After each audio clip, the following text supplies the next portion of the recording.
ሰላም ጤና ይስጥልን እጅጉን የተወደዳችሁና የተከበራችሁ የአዲስ ስፖርት ቤተሰቦቻችን እንደምን አላችሁልን? ከእናንተው ከሆነው ከአዲስ ስፖርት የዩቲዩብ ቻናላችን አዳዲስ ስፖርታዊ ጉዳዮችን ልናካፍላችሁ እነሆ ዳግም ተገናኘን። ስለምትከታተሉን ስለምታደምጡን እጅጉን ከልብ አድርገን ነው የምናመሰግነው።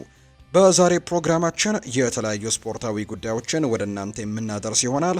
ከነዚህ መካከል ትልልቆቹን የአውሮፓ ክለቦች የተመለከቱ በርከት ያሉ ስፖርታዊ ጉዳዮች እየተነሱ ነው። እነሱን ጉዳዮች እንዳሳለን። በአፍሪካ ዞን የዓለም ዋንጫ የማጣሪያ ጨዋታዎች የምድብ የመጨረሻ ጨዋታዎች ትላንትና ተጠናቀዋል። አላፊዎቹ ቡድኖች በተለይ በዓለም ዋንጫ ላይ የሚካፈሉ ምድቡን በበላይነት ያጠናቀቁ ቡድኖች ትላንትና በይፋ ሁሉም የተረጋገጡበት፣ ሁለተኞቹም ቡድኖች ጥሩ ሁለተኛ ቡድኖችም የተረጋገጡበት ጨዋታዎችን ነው ትላንትና የተመለከትነው። ኢንተርናሽናል ብሬኩ ትላንትና በይፋ ተጠናቋል። በአውሮፓም ሲጠበቁ የነበሩ ጨዋታዎች ነበሩ። የስፔን ብሔራዊ ቡድን ከቡልጋሪያ፣ እንግሊዝም ከላቲቪያ፣ ፖርቱጋል ከሃንጋሪ የነበራቸው ጨዋታዎች ነበሩ።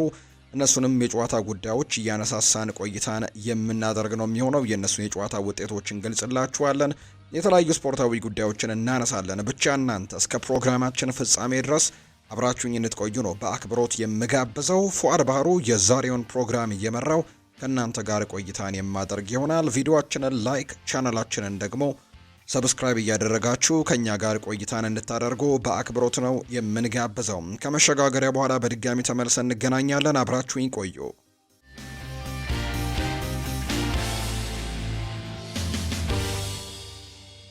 የሀገር ውስጥ መረጃን በማስቀደም ነው የዛሬውን ፕሮግራማችንን የምንጀምረው። የአበበ ቢቂላ ስቴዲየም በፊፋ መታገዱ ይፋ ተደርጓል።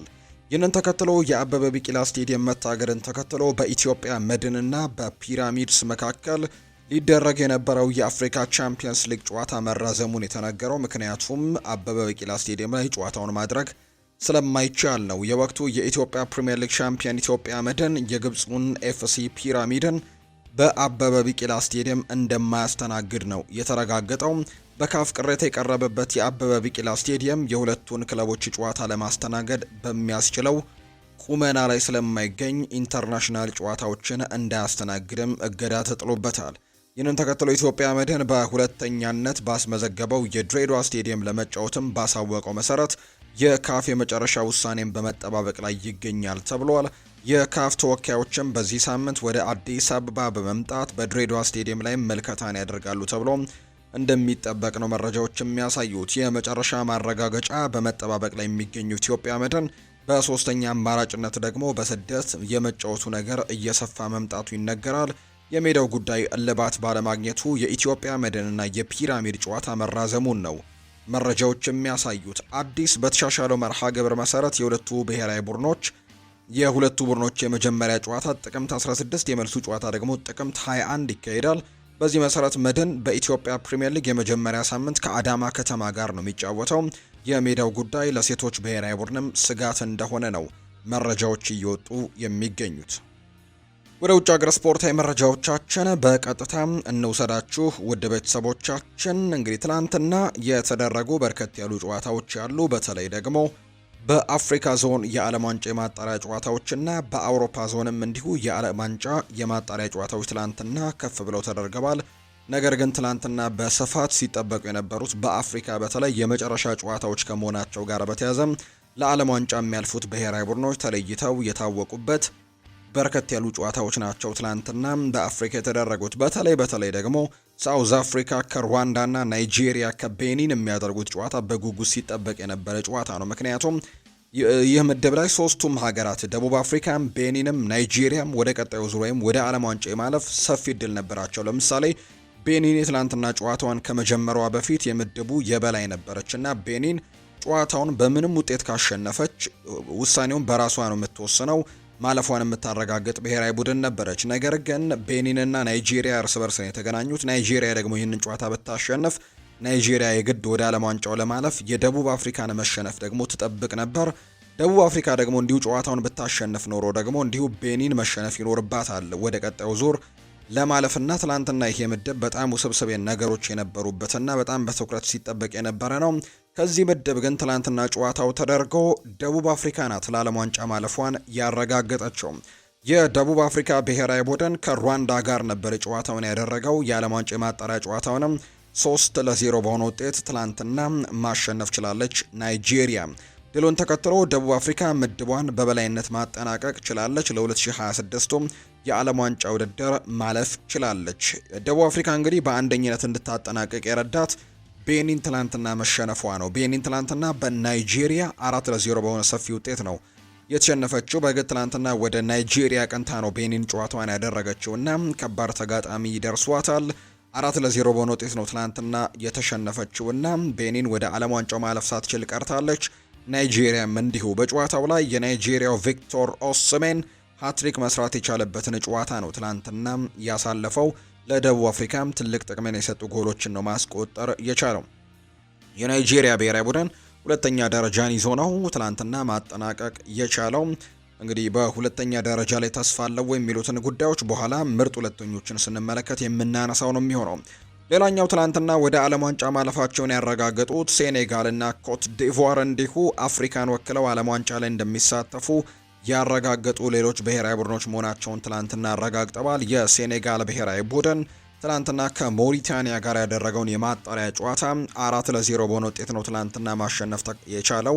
ይህንን ተከትሎ እንግዲህ ሴኔጋል ምድቧን በበላይነት በማጠናቀቅም ለዓለም ዋንጫ ማለፏን ያረጋገጠች ብሔራዊ ቡድን እንድትሆን አድርጓታል። ትላንትና ጨዋታዋን ማሸነፏን ተከትሎ ሞሪታኒያን በሜዳው አስተናግዳ 4-0 በሆነ ሰፊ ውጤት ነው ማሸነፍ የቻለችው። በጨዋታው ላይ ሳዲዮ ማኔ ጎሎችን ማስቆጠር የቻለበትን አጋጣሚ የተመለከትነው። ትላንትና ሳዲዮ ማኔ 2 ጎሎችን እንዲሁ ማስቆጠር ችሏል። ኢንጃዬ እንዲሁ ጎል ያስቆጠር ተጫዋች ነው።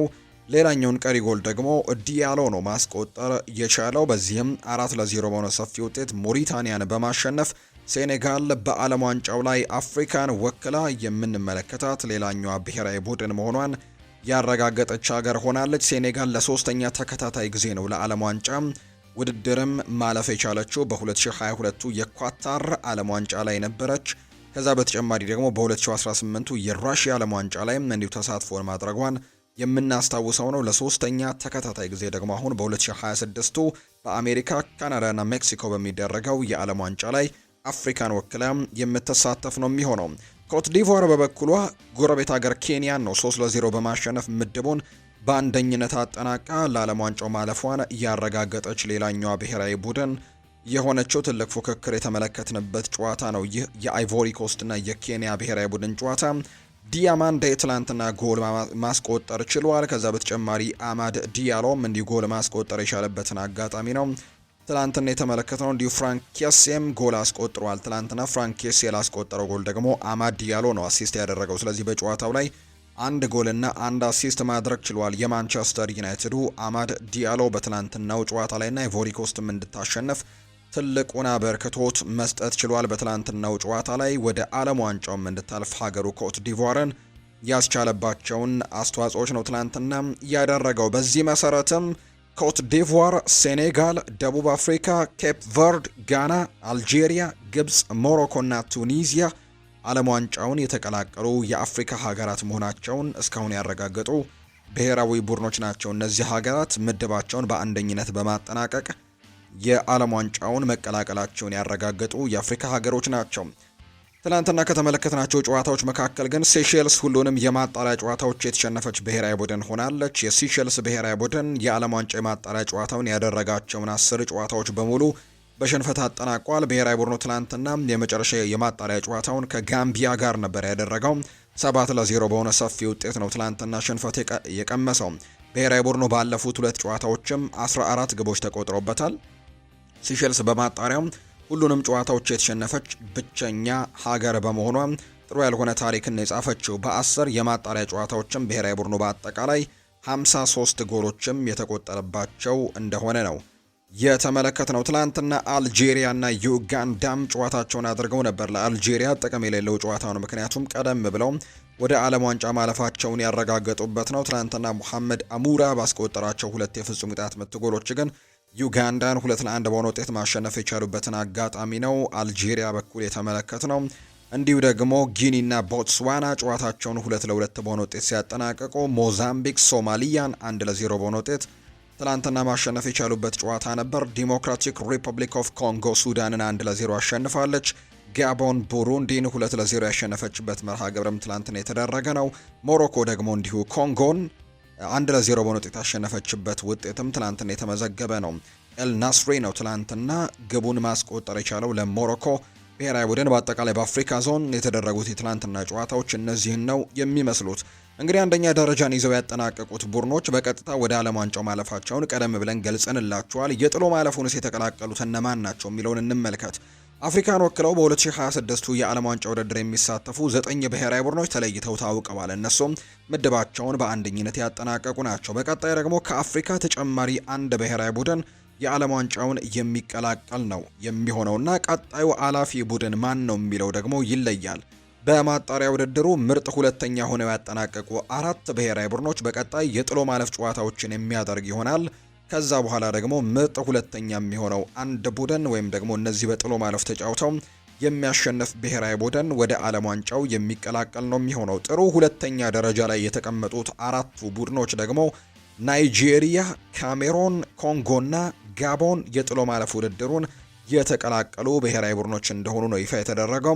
ብሔራዊ ቡድኖቹ በቀጣይ የሚያደርጉት የጥሎ ማለፍ ጨዋታ አሸናፊው ዓለም ዋንጫውን የሚቀላቀል 10ኛው ብሔራዊ ቡድን ይሆናል። ከአፍሪካ የግማሽ ፍጻሜ ጨዋታ ተጋጣሚዎች ድልድልም ከቀጣዩ የፊፋ የሀገራት ወርሃዊ ደረጃ በኋላ ይፋ ይደረጋል ተብሏል። አንድ ብሔራዊ ቡድን ለመለየት የሚደረገው የጥሎ ማለፍ ውድድርም ሞሮኮ ላይ የሚደረግ ይሆናል። እነዚህ 4 ቡድኖች ሞሮኮ ላይ ውድድራቸውን ያደርጋሉ። ከዛ በኋላ የጥሎ ማለፍ ጨዋታውን የሚያሸንፈው ከነዚህ ከአራቱ ከናይጄሪያ፣ ከካሜሮን፣ ከኮንጎና ከጋቦን ከነዚህ አንዳቸው ዓለም ዋንጫውን ይቀላቀላሉ። ከቀደሞቹ 9 ብሔራዊ ቡድኖች ቀጥለው 10ኛ ብሔራዊ ቡድን ሆኖ አፍሪካን ወክሎ የዓለም ዋንጫ ውድድር ላይ የሚሳተፍ ነው የሚሆነው። በአፍሪካ ትላንትና የተደረጉ ጨዋታዎች እነዚህ ናቸው። የአፍሪካ የዓለም ዋንጫ የማጣሪያ ጨዋታዎችም ትላንትና ተጠናቀዋል። የጥሎ ማለፉ ብቻ ነው አሁን ላይ የሚቀረው። በአውሮፓ ዞንም ትላንትና የዓለም ዋንጫ የማጣሪያ ጨዋታዎች ቀጥለው ትላንትና ተደርገዋል። በርከት ያሉ ጨዋታዎች ናቸው የተደረጉት። ትላንትና ስፔን ከቡልጋሪያ ጋር ጨዋታዋን አድርጋለች። እንግሊዝ ከላቲቪያ ነው ጨዋታዋን ያደረገችው። ጣሊያንና እስራኤልም ጨዋታቸውን ያደርገዋል።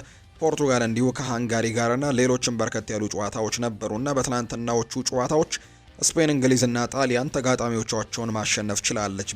በአንጻሩ ፖርቱጋል በመጨረሻዎቹ ደቂቃዎች ላይ በተቆጠረባት ጎል ጨዋታውን ማሸነፍ ሳትችል የቀረችበትን አጋጣሚ ነው ትላንትና የተመለከትነው።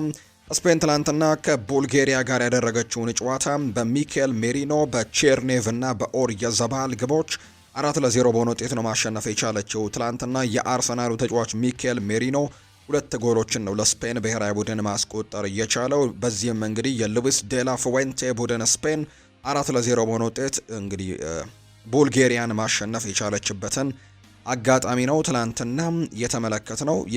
ባለፈውም ሳምንት ያደረገችውንም ጨዋታ አሸንፋ እንደነበር እናስታውሳለን 2-0 በሆነ ውጤት።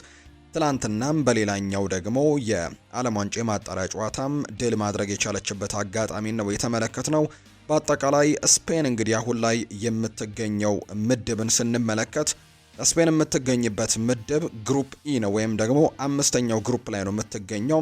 በዚህ ምድብ ውስጥ ስፔን፣ ቱርክ፣ ጆርጂያ እና ቡልጋሪያ ነው የሚገኙት። በዚህ ምድብ ውስጥ ስፔን 4 ጨዋታ አድርጋ 4ቱንም በማሸነፍ በ12 ነጥቦች ምድቡን እየመራች ትገኛለች።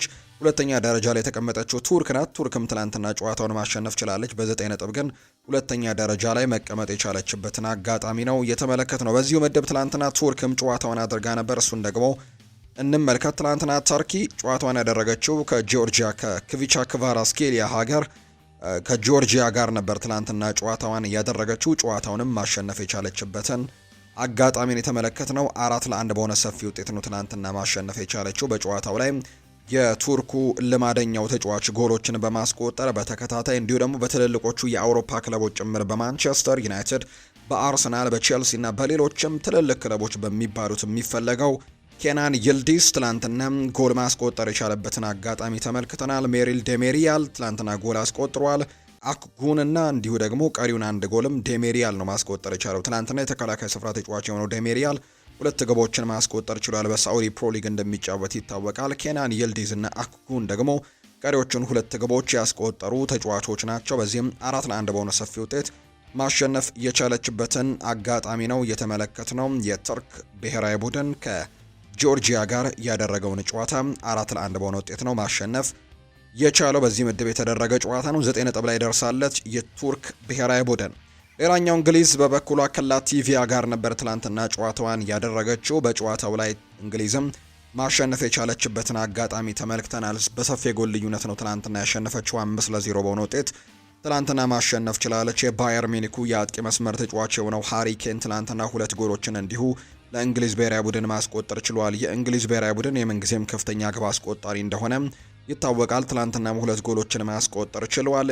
ቀሪዎቹን ግቦች ደግሞ አንቶኒ ጎርደን እንዲሁ የአርሰናሉ ኤብሪቼ ኢዜም ማስቆጠር የቻሉበትና ቶኒ ቬፍስ ደግሞ ትላንትና በራሱ ጎል ላይ የላቲቪያ ተጫዋች አስቆጥሮ እንግሊዝ ይህንን ጨዋታ 5-0 በሆነ ሰፊ ውጤት ማሸነፍ የቻለችበት መርሃ ግብር ሆኖ ተጠናቋል።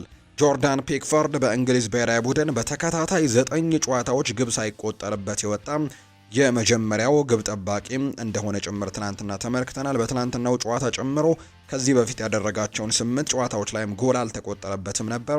ትላንትና ይህንን ቁጥሩን አስቀጥሎ 9 ተከታታይ ጨዋታዎች ላይ በእንግሊዝ ብሔራዊ ቡድን ጎል ያልተቆጠረበት ግብ ጠባቂ በመሆን ሪከርድ የሰበረበትን አጋጣሚ ነው የተመለከት ነው። በዚህ ምድብ 5 ቡድኖች ናቸው የሚገኙት። ግሩፕ ኬ ላይ ነው የሚገኙት የእንግሊዝ ብሔራዊ ቡድን። በዚህም ባደረጉት 6 ጨዋታ 6ቱንም በማሸነፍ ነጥባቸውን 18 በማድረስ ምድቡን እየመሩ ይገኛሉ። ሁለተኛ ደረጃ ላይ የተቀመጠችው አልቤኒያ ናት 11 ነጥቦችን በመሰብሰብ ሁለተኛ ደረጃ ላይ ከዚህ ምድብ ተቀምጣለች። ለዓለም ዋንጫው ለማለፍም እንግሊዝ ከጫፍ የደረሰችበትን አጋጣሚ ነው እየተመለከትን የምንገኘው ትላንትና ማሸነፏን ደግሞ ተከትሎ። ሌላኛው ትላንትና የተደረገው ጨዋታ ጣሊያንና እስራኤል ያደረጉት ጨዋታ ነው። በተለይ በመጀመሪያው በተደረገው ጨዋታ ትልቅ ፉክክር እንደነበረው እናስታውሳለን። 5-4 በሆነ ውጤት ነበር ጣሊያን በመጀመሪያው ዙር እነዚህ 2 ቡድኖች ሲገናኙ ያሸነፈችው። 9 ግቦችን በጨዋታው ላይ ተመልክተን ነበር። ትላንትናም ጣሊያን ድል ማድረግ ችላለች። 3-0 በሆነ ውጤት ነው ማሸነፍ የቻለችው። ማቴዎ ሬቴጌው 2 ግቦችን ማስቆጠር ችሏል። የአምናው የአታላንታው ተጫዋችና የጣሊያን ሴሪው ከፍተኛ ግብ አስቆጣሪ ዘንድሮ በሳዑዲ ፕሮ ሊግ ነው የሚገኘው። ማቴዎ ሬቴጌው ትላንትና 2 ጎሎችን ማስቆጠር ችሏል። እንዲሁም ጂያሉካ ማንሲኒ ቀሪውን 1 ጎል ማስቆጠር ችሏል። ጨዋታውን 3-0 በሆነ ውጤት ነው ጣሊያን ማሸነፍ የቻለችው። በሌላ በኩል ትላንትና ፖርቱጋል ከሃንጋሪ ጋር ነበር ጨዋታዋን ያደረገችው። በኢስታዲዮ ሆዜ አልቫላዴ የተደረገ መርሃ ግብር ነው። ፖርቱጋል ሊዝበን ላይ የተደረገ ጨዋታ ነው። የትላንትናውን ጨዋታ ፖርቱጋል እንግዲህ ማሸነፍ የምትችልበት ጥቂት እንግዲህ ሰከንዶች ሲቀሩት ነው ጎል ተቆጥሮባት ጨዋታውን አቻ ወጥታ የተጠናቀቀው። 2-2 በሆናቸው ውጤት ነው ትላንትና የተጠናቀቀው። በመጀመሪያ ጎል ማስቆጠር የቻለው የሃንጋሪ ብሔራዊ ቡድን ነበር። ገና ጨዋታዎቹ በተጀመሩ በ8 ደቂቃዎች አካባቢ ነው ሶላይ ትላንትና ጎል ማስቆጠር የቻለው። ሃንጋሪን መሪ ማድረግ ችሎ ነበር። ነገር ግን የመጀመሪያው 45 የጨዋታ ክፍለ ጊዜ ሳይጠናቀቅ ክሪስቲያኖ ሮናልዶ 2 ጎሎችን አስቆጥሮ ፖርቱጋልን መሪ አድርጎ ነበር። የመጀመሪያው 45 ሳይጠናቀቅ ነው ይህንን 2 ጎሎች ማስቆጠር እንዲሁ የቻለውና እንግዲህ የተገኘበት ቦታ በርካቶችም ሲያወድሱት ነበር። ትላንትና ጎሎቹን ለማስቆጠር ትላንትና 2 ጎል አስቆጥሮ ሀገሩ ፖርቱጋልን መሪ ማድረግ ችሎ ነበር። ነገር ግን በመጨረሻዎቹ ደቂቃዎች ላይ የሊቨርፑሉ ዶሚኒክ ሶቦስላይ ጎሉን አስቆጥሮ እንግዲህ ጨዋታው 2-2 በሆነ ውጤት እንዲጠናቀቅ የሆነበትን አጋጣሚ ነው ትላንትና የተመለከትነው። ክሪስቲያኖ ሮናልዶ ሜዳ ላይ 78 ያክል ደቂቃዎችን ሜዳ ላይ ቆይቶ በጎንካሎ ራሞስ ተቀይሮ እንደወጣም ትናንትና ተመልክተናል። ዶሚኒክ ሶቦስላይ 91ኛው ደቂቃ ላይ ባስቆጠረው ጎል ነው ትላንትና ጨዋታው 2-2 በሆነ ውጤት እንዲጠናቀቅም የሆነው። ፖርቱጋል ትላንትና ግን ማሸነፍ ያልቻለችበት ውጤት ነው ሆኖ የተመዘገበው። ክሪስቲያኖ ሮናልዶ ትላንትና 41ኛ ጎሉን ነው በዓለም ዋንጫ የማጣሪያ ጨዋታ የምንጊዜም ከፍተኛ ግብ አስቆጣሪ ዝርዝር ውስጥም ማስቆጠር የቻለው። 41 ጎሎችን በዓለም ዋንጫ የማጣሪያ ጨዋታዎች በማስቆጠር ደግሞ ሪከርድ መስበር ችሏል። ከዚህ በፊት 39 ነበር ሪከርዱ። ክሪስቲያኖ ሮናልዶ ከአንድ ተጫዋች ጋር እኩል ሪከርዱን ተጋርተው ነበር ትላንትና ጨዋታው ከመጀመሩ በፊት። ነገር ግን በጨዋታው ላይ 2 ጎሎችን ማስቆጠሩን ተከትሎ ሪከርዱን የግሉ አድርጎታል 41 በማድረስ። ክሪስቲያኖ ሮናልዶ በዓለም ዋንጫ ማጣሪያ ጨዋታዎች ላይ 41 ግቦችን ያስቆጠረ የመጀመሪያው እግር ኳስ ተጫዋችም በመሆን እንግዲህ የአርጀንቲናዊውን ተጫዋች ካርሎስ ሩይዝን ሪከርድ ነው ማሻሻል የቻለው። ክሪስቲያኖ ሮናልዶ በ51 ጨዋታዎች 41 ጎሎችን በማስቆጠር ሪከርዱን ይዟል። ካርሎስ ሩይዝ በአንጻሩ 39 ግቦችን በማስቆጠር ሁለተኛ ደረጃ ላይ በሪከርድነት የተቀመጠ ነው። ሊዮኔል አንድሬስ ሜሲ በ36 ግቦች ሶስተኛ ደረጃ ላይ የተቀመጠ ነው። በአጠቃላይ ክሪስቲያኖ ሮናልዶ ትላንትና አዲስ ሪከርድ ያስመዘገበበት ሆኗል። እንዲሁ ደግሞ 948ኛ ጎሉ ነው ትላንትና ማስቆጠር የቻለው። 1000 ጎሎችን ለማስቆጠር በሚያደርገው ትንቅንቅ ውስጥ አሁን ላይ 52 ጎሎች ብቻ ቀርተውታል። 948ኛ ጎሉን ነው ትላንትና ማስቆጠር የቻለው። የፖርቱጋል ብሔራዊ ቡድን ትላንትና ድል ማድረግ ባይችልም ነገር ግን ክሪስቲያኖ ሮናልዶ በግሉ ግን ጥሩ ነገሮችን አሳይቶ ነው መውጣት የቻለው። ፖርቱጋል ትላንትና ነጥብ መጋራቷን ተከትሎ ካደረገቻቸው 4 ጨዋታዎች 10 ነጥቦችን በመሰብሰብ ምድቡን በአንደኝነት እየመራች ትገኛለች። የሃንጋሪ ብሔራዊ ቡድን በ5 ነጥቦች ሁለተኛ ደረጃ ላይ ተቀምጦ ይህንን ምድብ በሁለተኝነት እየተከተለ እንደሚገኝ ነው የተመለከት ነው። ሌሎችም የአውሮፓ ትላንትና ጨዋታዎች ሰፋ ብለው ተደርገው ነበር። በአውሮፓ ሌሎች መርሃ ግብሮች ትላንትና ኢስቶኒያና ሞልዶቫ 1-1 በሆነ ውጤት ጨዋታቸውን አጠናቀዋል። ሰርቢያ አንዶራን 3-1 በሆነ ውጤት ማሸነፍ ችላለች። አየርላንድ አርሜኒያን 1-0 ያሸነፈችበት መርሃ ግብር ትላንትና ሌላኛው የተደረገ መርሃ ግብር ነው። በዓለም ዋንጫ ማጣሪያ የአውሮፓ ምድብ የተደረጉ የትላንትና ጨዋታዎች እነዚህ ናቸው። እንግዲህ ከወራት በኋላ ደግሞ ከአንድ ወር አካባቢ በኋላ ሌላ የኢንተርናሽናል ብሬክ ላይ እነዚህ ጨዋታዎች የሚቀጥሉ ነው የሚሆነው። በሌላ በኩል በኤዥያ አህጉር ደግሞ ሳዑዲ አረቢያ ለ2026 የዓለም ዋንጫ ማለፏን ያረጋገጠች ሌላኛዋ ብሔራዊ ቡድን መሆኗን ትላንትና አረጋግጣለች። የተደረጉት ጨዋታዎች እነዚህ ነው የሚመስሉት። አሁን ደግሞ ክለቦችን የተመለከቱ ስፖርታዊ ጉዳዮችን ወደ እናንተ እናደርስ። ውድ ቤተሰቦቻችን ማንቸስተር ዩናይትድን የተመለከቱ መረጃዎችን በማስቀደም ነው የክለቦችን ስፖርታዊ ጉዳዮች የምንጀምረው።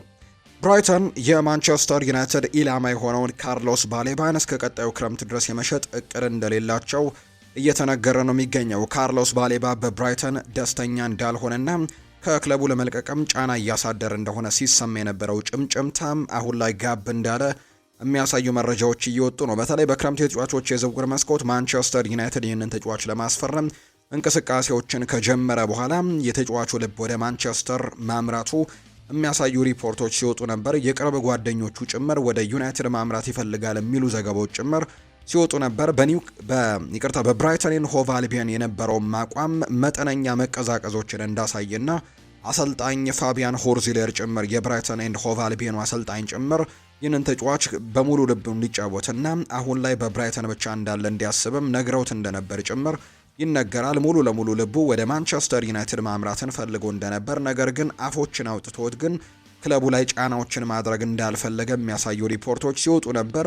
ነገር ግን የዝውውር መስኮቱ ከተዘጋ በኋላ ግን ወደ ማንቸስተር ዩናይትድ ማምራት እንደሚፈልግ እንደተናገረ ጭምር ዘገባዎች ይወጣሉ። ነገር ግን ክለቡ ብራይተን ግን አሁንም ቢሆን ይህንን ተጫዋች በጥር ተጫዋቾች የዝውውር መስኮት የመልቀቅ ምንም አይነት ፍላጎት የለውም። በቀጣይ ክረምት ድረስ የመሸጥ ምንም አይነት እቅድ እንደሌላቸው ነው እየተገለጸ የሚገኘው። ስለዚህ ማንቸስተር ዩናይትድ የግድ ይህንን ተጫዋች ለማስፈረም ቀጣይ ክረምትን መጠበቅ ይኖርበታል ተብሎ ይታሰባል። እስከዛው ግን ምናልባት የተወሰኑ የአማካይ ስፍራ ለውጦችን ማድረግ በጥር ተጫዋቾች የዝውውር መስኮት የግድ እንደሚያስፈልግ በዘንድሮ የማንቸስተር ዩናይትድ ፐርፎርማንስ መመልከት ይቻላልና ዩናይትድ ጊዜያዊም ቢሆን ጥገናዎችን በአማካይ ስፍራ ላይ ሊያደርግ የሚችልበት እድል ሰፊ እንደሆነ ይገለጻል። አብዛኞቹን ጥሩ የሚባሉ የሚፈልጋቸውን የአማካይ ስፍራ ተጫዋቾችን በጥር የማግኘት እድል በጣም ጠባብ ነው የሚሆነው። አንዳንድ ዝውውሮች ካልሆነ በስተቀር ከባድ ነው የሚሆነው። በክረምቱ ግን ያንን ነገር ለማድረግ እንቅስቃሴዎችን ያደርጋሉ ተብሎ ነው የሚጠበቀው። አንቷን ሴሜኒዮ የመልቀቂያ አንቀጽ እንዳለው እየተነገረ ነው። የቦርንመዙ የፊት መስመር ተጫዋች የሆነው አንቶን ሴሜኒዮ በውሉ ላይ የመልቀቂያ አንቀጽ መካተቱ ነው እየተገለጸ የሚገኘው። የቦርንመዙ ተጫዋች የመልቀቂያ አንቀጹ እንግዲህ መረጃዎች ግልጽ አለመደረጉ ሲገለጽ፣ የዚህ ምክንያቱ ደግሞ ተጫዋቹን ማቆየት ስለሚፈልጉ ነው የሚሉ መረጃዎች እየወጡ ይገኛሉ። ሴሜኒዮ በክረምቱ ውሉን እንግዲህ ከማራዘሙ በፊት ከማንቸስተር ዩናይትድ እና ከቶተንሃም ጋር ውይይት ማድረጉ ሲነገር፣ ሊቨርፑልም የተጫዋቹ አድናቂ እንደሆኑ ይነገራል። በተለይ በሊቨርፑል የሚገኙት ሪቻርድ ሂውዝ ይህንን ተጫዋች ወደ ቦርንመዝ እንዲመጣ ትልቁን አስተዋጽኦ እንዳደረጉ ይነገራልና በጣም እንደሚወዱት ነው የሚነገረው። ስለዚህ ዘንድሮ የሚያሳየው ፐርፎርማንስ ደግሞ እስካሁን ድረስ በጣም ድንቅ እንደሆነ ተመልክተናል። በፕሪሚየር ሊጉ ብቻ ከኤርሊንግ ሃላንድ በመቀጠል በርከት ያሉ ግቦችን ያስቆጠረው ይኸው አንቷን ሴሜኒዮ ነውና በሚቀጥለው ክረምት በእርግጠኝነት ትልልቅ ክለቦች ይህንን ተጫዋች ለማስፈረም እንቅስቃሴ ማድረጋቸው አይቀሬ ነው የሚመስለው። ተጫዋቹ የአርሰናል ደጋፊ እንደሆነ በግልጽ ተናግሯል። በእግር ኳስ ሕይወቴ ላይ ወይም በስራዬ ላይ የሚፈጥርብኝ ምንም አይነት ጫና የለም። እኔ ወደ ትልልቆቹ ክለቦች ማምራት እፈልጋለሁ፣ ነገር ግን የአርሰናል ደጋፊ ነኝ። ግን የአርሰናል ደጋፊነቴ ምንም የሚፈጥርብኝ የስራ ችግር የለብኝም ሲል ጭምር ነው የተናገረው። ሊቨርፑል፣ ማንቸስተር ዩናይትድ፣ ቶተንሃም፣ ቼልሲ ይህንን ተጫዋች ለማስፈረም ስማቸው ከተያዙ ክለቦች መካከል ናቸው። እንደውም አንዳንድ ዘገባዎችም ማንቸስተር ሲቲም የዚህ ተጫዋች ፈላጊ ናቸው የሚሉ ዘገባዎችን እያወጡ ነው የሚገኘው። የቀድሞ የማንቸስተር ዩናይትድ ተጫዋች የነበረው ፖል ስኮልስ ሰር ጂም ራትክሊፍ ከሰሞኑ አሰልጣኝ ሩበን አሞሪም 3 ዓመታት እታገሷለሁ ያሉበትን አስተያየት አስመልክቶ አንዳንድ ሀሳቦቹን እያጋራ ይገኛል። ሁሉም ሰው ስለዚህ ጉዳይ ሲያወራ መስማት አስቂ ነው፣ እናንተ ምን እንዲል ነበር የጠበቃችሁት ሲል ፖል ስኮልስ ይናገራል። ከ3 ጨዋታዎች በኋላ አሰናብተዋለሁ እንደሚል እንደ ባለቤቱ ራትክሊፍ ይህንን ነገር መናገር ነበረበት ብላችሁ ታስባላችሁ ሲል ጭምር ይናገራል። ፖል ስኮልስ አንድ የክለቡ ባለቤት አሰልጣኙን ከ3 ጨዋታዎች ሽንፈት በኋላ አሰናብተዋለሁ ብሎ ሲናገር ሰምታችሁስ ታውቃላችሁ ወይ? 3 ዓመታትን እታገሰዋለሁ ከማለት ውጪ ሌላ ምን እንዲናገር ትጠብቃላችሁ ሲል ጭምር ነው ፖል ስኮልስ የተናገረው። ምክንያቱም ሌላ ነገር ተናግሮ አሰልጣኝ ሩበን አሞሪም ላይ ጫናዎችን ማሳደር በጭራሽ አስፈላጊ እንዳልሆነ ነው እንግዲህ ፖል ስኮልስ እየተናገረ የሚገኘውና ሰር ጂም ራትክሊፍም ያደረጉት ይህንን ነገር ነው። ነገር ግን ውጤቶች የሚበላሹ ከሆነ ግን እመኑኝ 3 ዓመታትን በጭራሽ አይታገሱም ሲሉ ጭምር ነው ፖል ስኮልስ ሀሳቡን እየሰጠም የሚገኘው።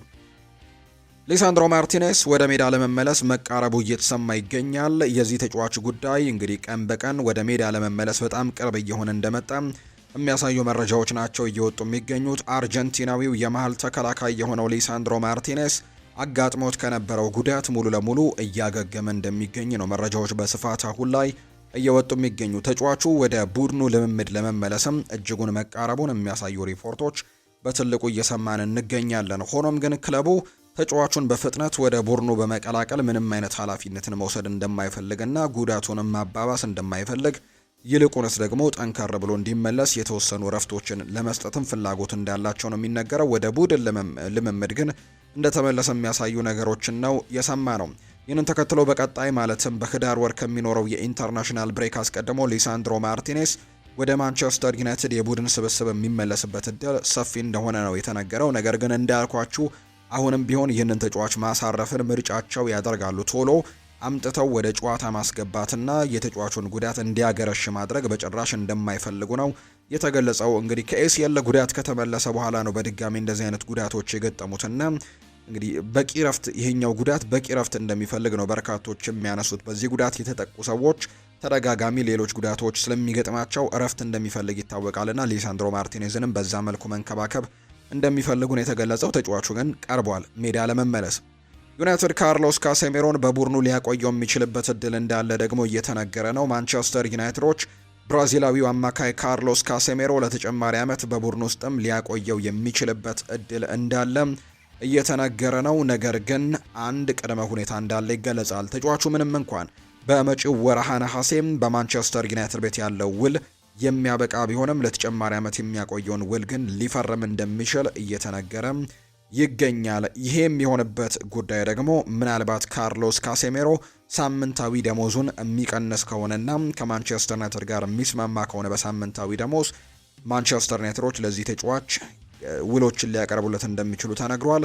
ብራዚላዊው አማካይ በማንቸስተር ዩናይትድ ቤት ለተጨማሪ ዓመታት መቆየት ከፈለገ በአዲሱ ኮንትራት ሳምንታዊ ደሞዙ አሁን ካለው በጣም በትልቁ ዝቅ ማድረግ እንደሚጠበቅበት ነው የኤስፒኤኑ ሮብ ዳውሰን መረጃውን እያጋራ የሚገኘው። ካርሎስ ካሴሜሮን ለማስፈረም ግን በርከት ያሉ የሳዑዲ አረቢያ ክለቦች ከፍተኛ ረብጣ ሚሊዮን ዶላርን ይዘው እየጠበቁት እንደሚገኙ ነው ዘገባዎች የሚያሳዩት። ነገር ግን ማንቸስተር ዩናይትድ መቆየት የሚፈልግ ከሆነ ግን በሩ ክፍት ነው። ነገር ግን ሳምንታዊ ደሞዙን መቀነስ እንዳለበት ነው የተነገረው። የማንቸስተር ዩናይትድ ሰዎች ማሊያዊውን የማንቸስተር ዩናይትድ የመሃል ሜዳ ተጫዋች የሆነው ሴኮ ኮኔ በውሰት አሳልፎ ከመስጠት ይልቅ በክለብ ውስጥም ለማቆየት ከወሰኑ በኋላ ከፍተኛ ተስፋ ተጥሎበት እንደነበር ይነገራል። ነገር ግን ተጫዋቹ አስቀድሞ እንግዲህ ባስተናገደው ጉዳት ምክንያት ግን በአይኑ ዙሪያ ላይ ያሉ አጥንቶች ከፍተኛ ክፍተትን መፍጠሩ የውድድር ዘመኑን እንዳበላሸበት ነው በርካቶች የሚናገሩት። የ19 ዓመቱ ተጫዋች አሁን ላይ በማገገም ሂደት ላይ ያለ ሲሆን ወደ ሜዳ ለመመለስም መቃረቡን የሚያሳዩ መረጃዎች እየወጡ ነው። ነገር ግን ተጫዋቹ በጣም ትልቅ ተስፋ ያለው ታዳጊ ተጫዋች እንደሆነ በርካቶች ያነሱለታል። በጉዳቱ ምክንያት ግን እንደተፈለገው ላያገለግል እንደሚችል ለትንሽ ጊዜያት ከጉዳቱ ጠንከር ብሎ እስኪመለስ ድረስ ሊቸገር እንደሚችል ነው መረጃዎች የሚያሳዩት። ግሌዘሮች ማንቸስተር ዩናይትድን ለመሸጥ $6.6 ቢሊዮን በላይ ዋጋ እንደሚጠይቁ ነው የተሰማው። ይህም ደግሞ ከ20 ዓመት በፊት በ790 ሚሊዮን ፓውንድ በተገዛው የብድር ግዢ ላይ ከፍተኛ ትርፍ መሆኑ እየተነገረ ነው። አስቀድሞ በሼህ ጃሲም ቢን ሐመድ አልታህኒ የሚመራው የኳታር ክለብ እንግዲህ የግሉ ለማድረግም ያቀረበው ዋጋ 6.06 ቢሊዮን ፓውንድ እንደነበር ይነገራል። አሁን ላይ ግን ከማንቸስተር ዩናይትድ ጋር ስሙ እየተያዘ የሚገኘው የመካከለኛው ምስራቅ ጥምረትም ግሌዘሮች የጠየቁትን ዋጋ ስለማሟላቱ የተሰማ ምንም አይነት ነገር ባይኖርም፣ ነገር ግን ቱርኪ አልሼህ እንዲሁ በሰጡት ፍንጭም መሰረት ቡድኑ የተመሰረተው በዩናይትድ አረብ ኤምሬትስ ነው ተብሎ እንደሚታመንና ማንቸስተር ዩናይትድን ለመግዛትም ፍላጎቶች እንዳሉ የሚያሳዩ ዘገባዎች እየወጡ ነው የሚገኘው። ግሌዘሮች ማንቸስተር ዩናይትድን ለመሸጥ ምናልባት እንቅስቃሴዎችን ሊያደርጉ እንደሚችሉ የሚያሳዩ ሪፖርቶች እየወጡ እንደሚገኙ በስፋት እየተገለጸ ነው። ከማንቸስተር ዩናይትድ ጋር በተያያዘ የመጨረሻው መረጃችን የሚሆነው የሃሪ ማጓየር ኮንትራት እንዲራዘም ከተፈለገ ሁለቱም ወገኖች ሊያስማማቸው የሚችል መፍትሄ ማግኘት ይኖርባቸዋል ተብሎ ይጠበቃል። ሃሪ ማጓየር በዩናይትድ ቤት መቆየት ከፈለገ አሁን ያለው ደሞዙን መቀነስ ይኖርበታል ተብሎ ነው የሚታሰበው።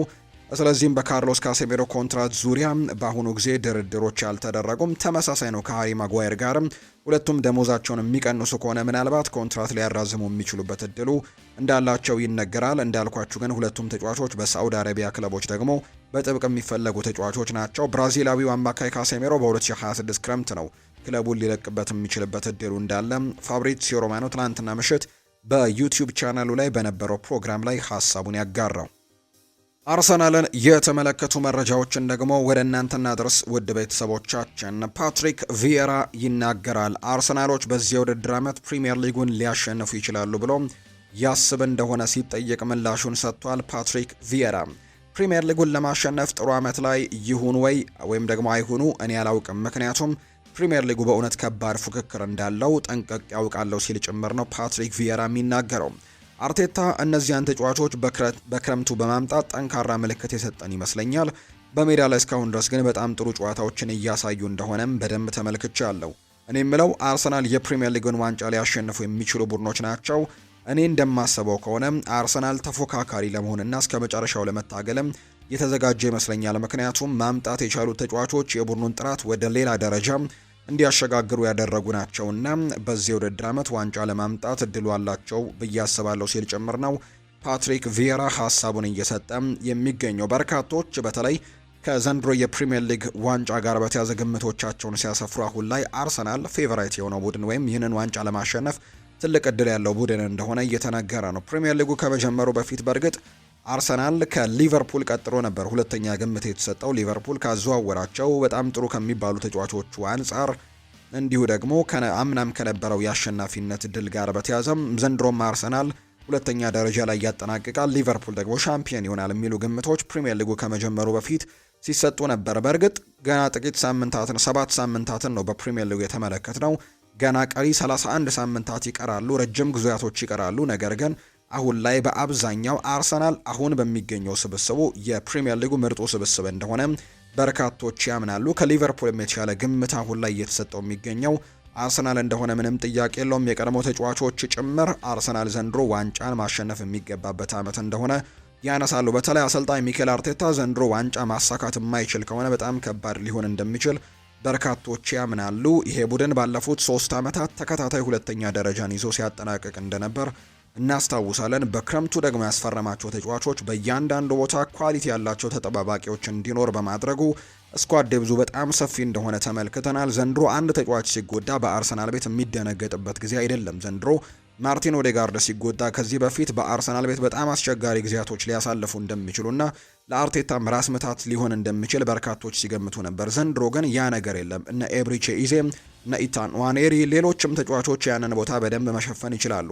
ሳካ ባልነበረባቸው ጨዋታዎች ላይ ማንዱዌኬ ያንን ቦታ ሸፍኖ ሲጫወት ተመልክተናል። ወሳኙ ተጫዋች ሳሊባ በጉዳት ምክንያት ጨዋታው ላይ ሳይኖር እንዲሁ ደግሞ ክሪስቲያን ሞስኩዌራ ያንን ቦታ በትክክል ሲሸፍነው ተመልክተናል እና እያንዳንዱ ቦታዎች ላይ ጥራት መኖሩ አርሰናል ዘንድሮ ዋንጫውን ለማሸነፍ ትልቁ ተፎካካሪ እንዲሆን ያደርገዋል ተብሎ ይታሰባል። ፓትሪክ ቪየራ ይህንን ነው ሀሳቡን እየሰጠ የሚገኘው። አርሰናል የዘንድሮን ዋንጫ የግድ ማሸነፍ አለበት ሲል ሀሳቡን ሰጥቷል። ማርቲን ዙቢሜንዲ ትላንትና ጥያቄዎች ቀርበውለት ምላሹን ሰጥቷል። አርሰናልን አይቼ ነበር፣ እናም ያየሁትን ሁሉ ወድጄው ነው ወደዚህ ቡድን የመጣሁት ሲል ይናገራል። ከስሜታዊነት ከወጣትነት አንጻር ስለተመለከትኳቸው አርቴታ ሲደውልልኝ አርሰናልን ለመቀበል አላመነታውም ነበር ሲል ጭምር ነው የተናገረው። ይህንን ተጫዋች ለማስፈረም እንግዲህ ሪያል ማድሪድ እና ሊቨርፑልም ትልቅ ፍላጎት ነበራቸው። በተለይ ሊቨርፑል ባለፈው የክረምት የተጫዋቾች የዝውውር መስኮት ቡድኑን ለማጠናከር በትልቁ በዛ ቦታ ላይ ሲፈልገው የነበረው ተጫዋች ማርቲን ዙቤሜንዲ እንደነበር እናስታውሳለን። ሪያል ማድሪድም በዚህ የክረምት የተጫዋቾች የዝውውር መስኮት ወደ አርሰናል ከመቀላቀሉ በፊት በተለይ ሻቪ አሎንሶ በጣም የሚወዱት አይነት ተጫዋች ከመሆኑ ጋር በተያያዘ ይህንን ተጫዋች ለማምጣት ፍላጎቶች ነበሩ። አሁን ደግሞ በአርሰናል እያሳየ ከሚገኘው አቋም ጋር በተያያዘ የሪያል ማድሪድ ሰዎች ቁጭት ውስጥ እንደገቡ ጭምር ይነገራል። ምክንያቱም ይህ ተጫዋች ኳሊቲ ያለው ተጫዋች ነውና ገንዘቦችን ከፍለን ይህንን ተጫዋች ማምጣት ነበረብን የሚሉ አይነት ሀሳቦችን እየሰጡ ነው። ተጫዋቹ ግን በአርሰናል ያለውን ነገር ወድጄን የመጣሁት እንዲሁ አርቴታ ሲደውልልኝ ደግሞ አላመነታሁም፣ ጭራሽ አርሰናልን ለመቀበል ብቻ ነው ፍላጎቱ የነበረኝ ሲል ጭምር ይናገራል። ማርቲን ዙበሜንዲ አርሰናል ለ3 ተከታታይ የውድድር ዓመታት ሁለተኛ ሆኖ ስለማጠናቀቁም እንዲሁ ጥያቄዎች ቀርበውለት ነበር። ተጫዋቾቹ እንደነገሩኝ ከሆነ ዋነኛው ችግር የተጫዋቾች ጉዳት እንደነበር ሰምቻለሁ። አንድ ሰው ሲጎዳ ቡድኑ ይዘበራረቃል ብለውኛል። ዘንድሮ ግን ክለቡ በሁሉም ቦታዎች ላይ ሁለትና ተጨማሪ ተጫዋቾችን እንዲይዝ ለማድረግም ብዙ ኢንቨስትመንቶችን አድርጓል። ስለዚህም የተሻለ ነገር ዘንድሮ እንጠብቃለን ሲል ጭምር ነው ማርቲን ዙቤሜንዲ ዘንድሮ አርሰናል ዋንጫ ለማሸነፍ ትልቁ ቡድን እንደሆነና ትልቅ ግምት የሚሰጠው ቡድን እንደሆነ ተናግሯል። እያንዳንዱ ቦታ ላይም ጥራት ያላቸው ተጫዋቾች በቡድናችን ውስጥ አሉ ሲልም ጭምር ነው የተናገረው ማርቲን ዙቤሜንዲ።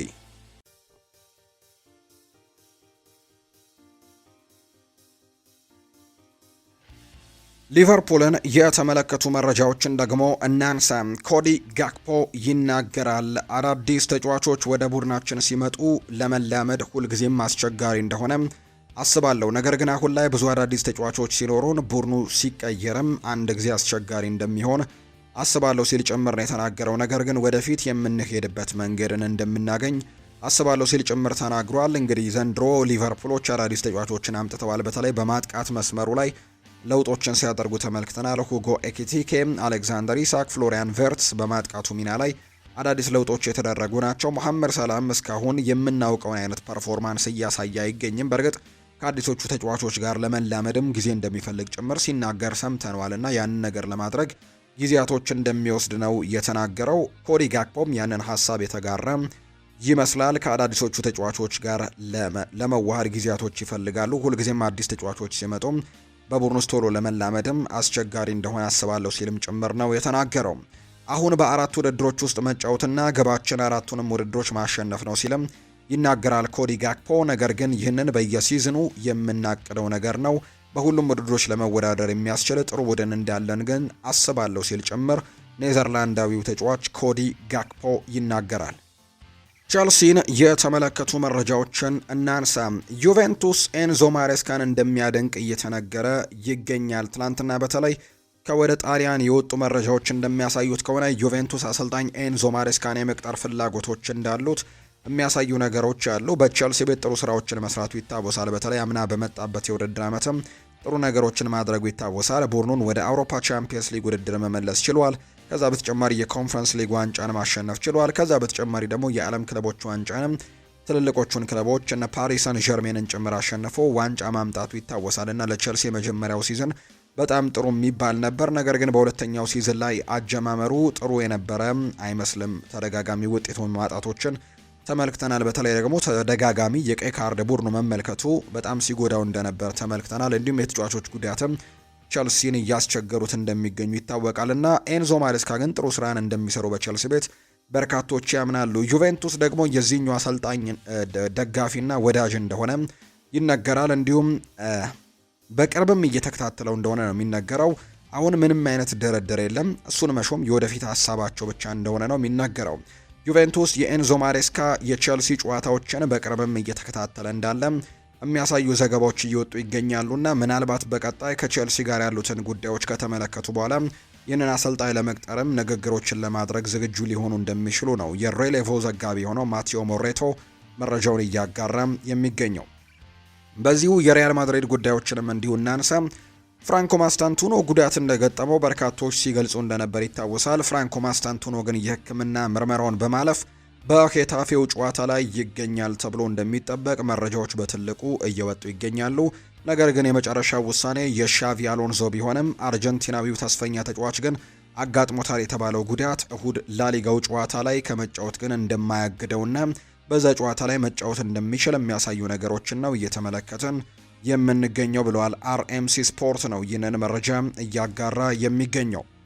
የዩቬንቱሱ ተከላካይ የሆነው ግሌሰን ብሬመን በደረሰበት ጉዳት ምክንያት ቀዶ ጥገና እንደሚያስፈልገው የተረጋገጠ ሲሆን በዚሁ ምክንያት ዩቬንቱስና ሪያል ማድሪድ የሚያደርጉት ተጠባቂ የአውሮፓ ቻምፒየንስ ሊግ ጨዋታ እንዳለ ይታወቃልና በዛ ጨዋታ ላይ የዩቬንቱሱ ወሳኙ የመሃል ተከላካይ ብራዚላዊው ግሌሰን ብሬመን በጉዳት ምክንያት በዛ ጨዋታ ላይ እንደማይኖር ነው የተረጋገጠውና ይህም ለሪያል ማድሪድ ጥሩ የሚባል ዜና ይመስላል። የዩቬንቱሱ ተከላካይ ግሌሰን ብሬመን በጉዳት ምክንያት ሪያል ማድሪድ እና ዩቬንቱስ በሚያደርጉት የአውሮፓ ቻምፒየንስ ሊግ ጨዋታ ላይ መድረስ እንደማይችል ነው የተረጋገጠው።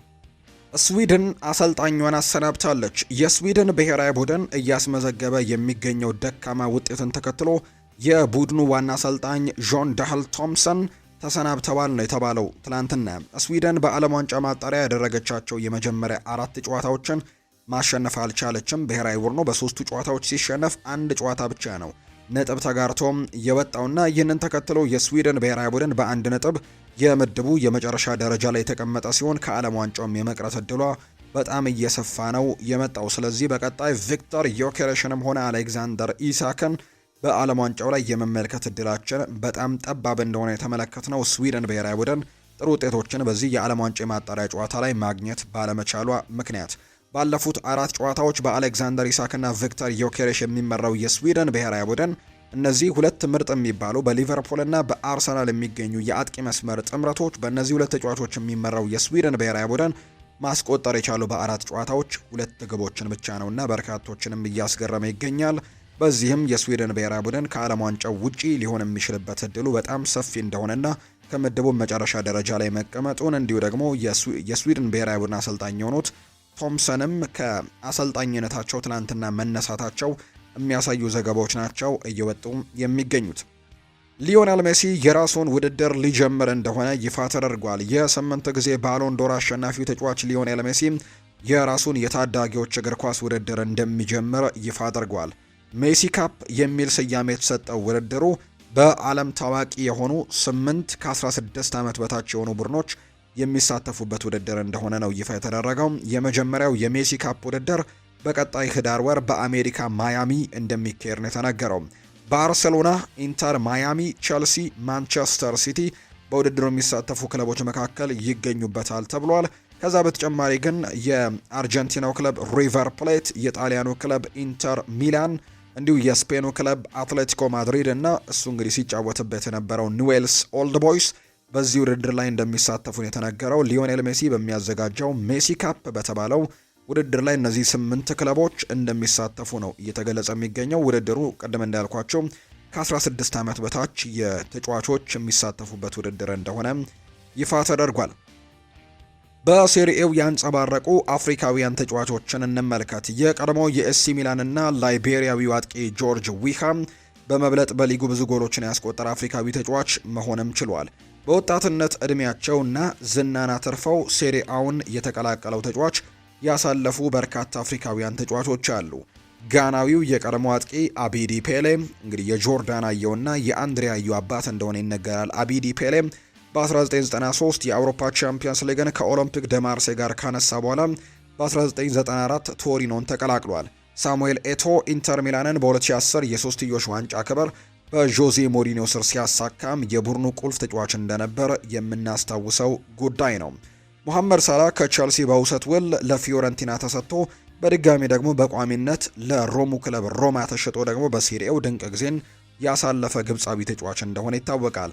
ጋናዊው አማካይ ሱሊ አሊ ሙንታሪ በ16 ዓመቱ ለሙከራ ዩዲኒዝን ከተቀላቀለ በኋላ በከተማ ተቀናቃኙ ኢንተር ሚላንና ኤሲ ሚላን ምርጥ ጊዜን ማሳለፍ መቻሉን እናስታውሳለን። ሙንታሪ ሴኔጋላዊው ካሆማ አባባካር በታዳጊነት እድሜው ፊዮረንቲናን ተቀላቅሎ ከተጫወተ በኋላ በጣሊያን በነበረው የ10 ዓመታት ቆይታ ለ5 የተለያዩ የሴሪ ክለቦችም ተሳትፎን አድርጓል። ኳድዋ ሳሙዋ ከጋና ጋር እንዲሁ 279 ጨዋታዎችን፣ አልፍሬድ ደንከን ከጋና 270፣ ሱሊ አሊ ሙንታሪ ከጋና 270፣ ካሊዶ ኩሉባሊ ከሴኔጋል 236፣ ፍራንኬሴ ከአይቮሪ ኮስት 204 በርካታ ጨዋታዎችን በሴሪኤ በማድረግ ከአንደኛ እስከ አምስተኛ ደረጃ የተቀመጡ አፍሪካውያን ተጫዋቾች ናቸው። በሴሪኤም በርካታ ያሉ ተሳትፎችን ያደረጉ በሴሪኤ በርካታ ጎሎችን ማስቆጠር የቻሉ አፍሪካውያን ተጫዋቾች ደግሞ ቪክቶር ኦስሜን በአንደኝነት ተቀምጧል። ናይጄሪያዊው አጥቂ ለናፖሊ 65 ጎሎችን ማስቆጠሩ ይታወሳልና በአንደኝነት የተቀመጠ ተጫዋች ነው ቪክቶር ኦስሜን። በጣሊያን ሴሪኤም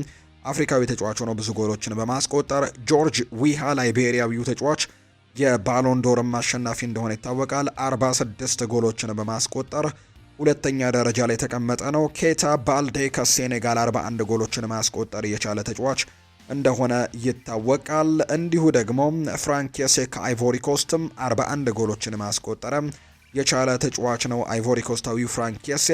እንዲሁ የምታስታውሱት ከሆነ በአርሰናል ቤት የምናስታውሰው ጀርቪኒዮ ወይም ጀርቪያስ ያሆኳሲሎምቤ ከአይቮሪ ኮስትም 40 ጎሎችን ማስቆጠር የቻለም ተጫዋች ነውና እነዚህ ተጫዋቾች አፍሪካዊ ሆነው በጣሊያን ሴሪኤ በጣም ትልቅ ጊዜን ያሳለፉ በርከት ያሉ ግቦችን ያስቆጠሩ ተጫዋቾች እንደሆኑ ነው መረጃዎች በትልቁ እያሳዩ የሚገኙት።